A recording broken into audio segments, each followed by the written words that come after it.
आज जो हम लोग उन बिंदु पर बात करेंगे जो बिल्कुल प्रीवियस जो आप चैप्टर पढ़े हैं उस पर आधारित होगा। त्रिज्यखंड पढ़े हैं, लघुखंड, दीर्घखंड, वृत्त का क्षेत्रफल, ये सब पढ़े हैं ना। इसी पर आधारित ये पूरा लेसन है जिसका नाम है शैडेड पोर्शन के बारे में जानेंगे। The area of shaded portion, छायांकित भाग का क्षेत्रफल। छायांकित भाग, छायांकित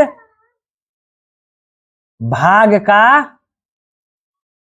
क्षेत्रफल, एरिया ऑफ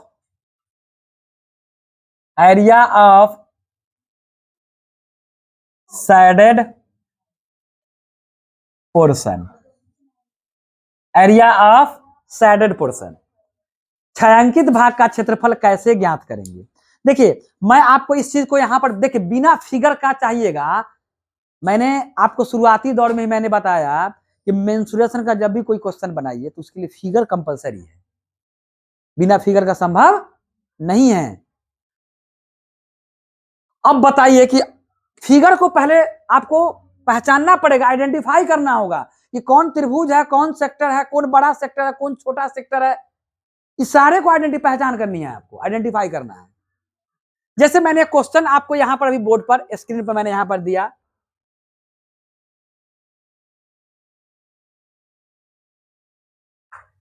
देखिए।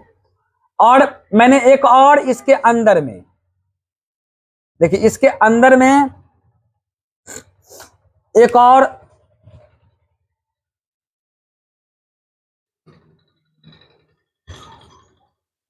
मान लो कि ये आपको दो सर्कल गिवेंस है और यहां से देख लीजिए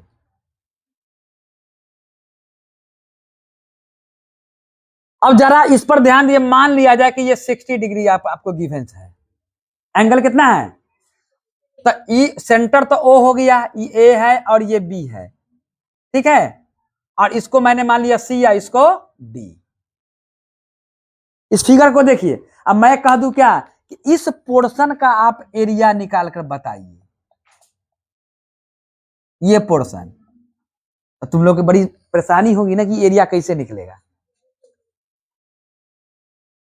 तो अगर आप देखिए तो इसमें दो तरह का त्रिज्यखंड, दो सेक्टर दिखाई देगा आपको।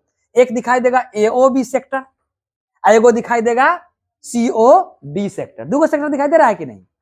तो बहुत सिंपल बात है, अगर आप बड़ा सेक्टर में से छोटा सेक्टर क्या कर दीजिए, घटा दीजिए, तो अपने आप ये निकल जाएगा ना। देख लो, एक सेक्टर आपको क्या बन रहा है, मैं यहां फिगर से अलग अलग कर दे रहा हूं। एक सेक्टर जो आपको क्या निकाला मिला, ये वाला, इसका नाम है ओ ए बी। ये पूरा सेक्टर है, ये पूरा बड़ा सेक्टर हुआ। एक सेक्टर जो आपके पास आया है वो छोटा वाला सेक्टर, क्षेत्रफल माने एक त्रिज्यखंड है छोटा वाला जो ऐसा आया, आया ना जी, इसका नाम ओ सी डी हुआ, यही ना जी, ये वाला पोर्शन है। जरा इन सब पर ध्यान दीजिए तो आपको पता लग जाएगा कि सर अगर हम क्या करें कि अगर इसका क्षेत्रफल निकाल करके और इसका क्षेत्रफल निकाल करके घटा देंगे तो ये एरिया निकल जाएगा।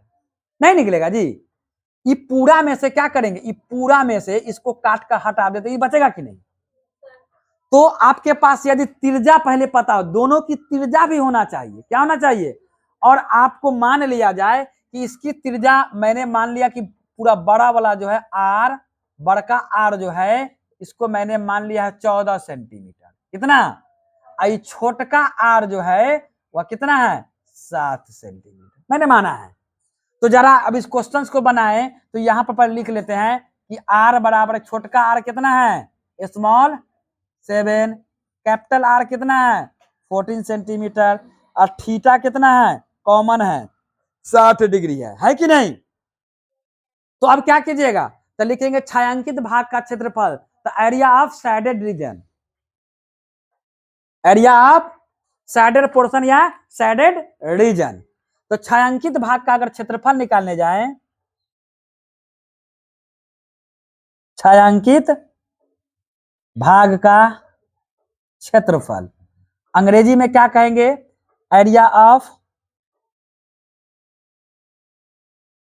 शेडेड पोर्शन, पोर्शन या रीजन, ठीक है। तो क्या हो जाएगा, तो बड़ा में से छोटा क्या करना होगा, घटाना पड़ेगा ना। ये बड़ा, ये देखिए आकृति किसका है जी, त्रिज्य खंड में है, सेक्टर है ना है। हाँ, बात है कि बड़का है, ये छोटका है। तो यहां पर क्या लिखेंगे, तो त्रिज्य खंड, त्रिज्य खंड कौन, AO B का क्षेत्रफल माइनस त्रिज्य खंड COD का क्षेत्रफल।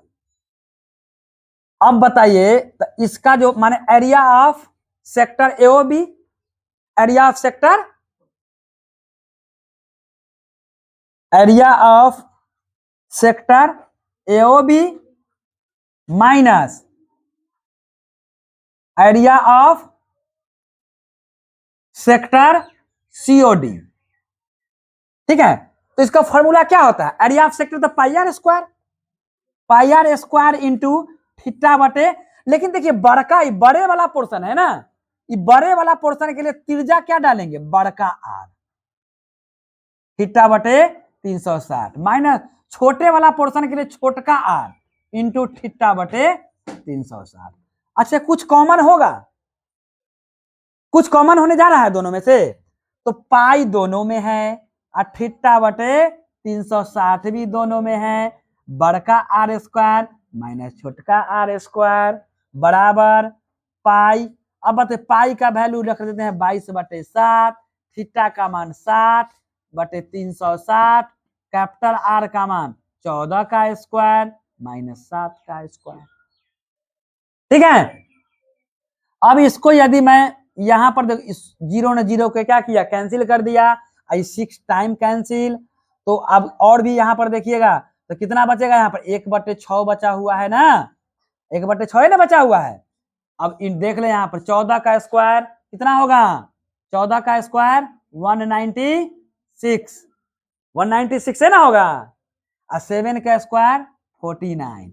लगता है कैलकुलेशन भी डैमेज है सबका।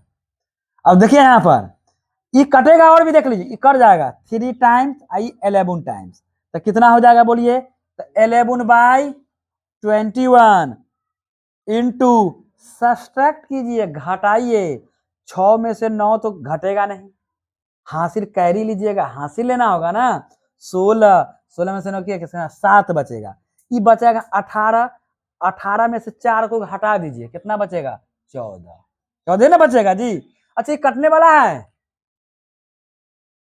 कटने वाला है कि नहीं, कितने मतलब अगर इसको काटिएगा तो 7 टाइम्स कट जाएगा ना, अर्थात 11 इंटू 7 कैलकुलेट कीजिएगा तो कितना आ जाएगा 77। अब बताइए कि हमने एरिया में से एरिया घटाया है तो एरिया मिला, क्षेत्रफल में से क्षेत्रफल घटाएंगे तो क्या मिलेगा, अरे क्षेत्रफल ही ना मिलता है, क्षेत्रफल में क्षेत्रफल घटाएंगे तो क्षेत्रफल ही मिलेगा, इसीलिए इसका यूनिट भी क्या होगा, सेंटीमीटर स्क्वायर होंगे। क्लियर। तो ये एक मैंने आपको कैसे शेडेड पोर्शन का एरिया निकालते हैं उसके बारे में मैंने बताया, छायांकित भाग का क्षेत्रफल कैसे निकालिए। ऐसे डिफरेंट डिफरेंट तरह के क्या मिलेंगे आपको, क्वेश्चंस मिलेंगे जिसमें आकृतियां बदलेगी।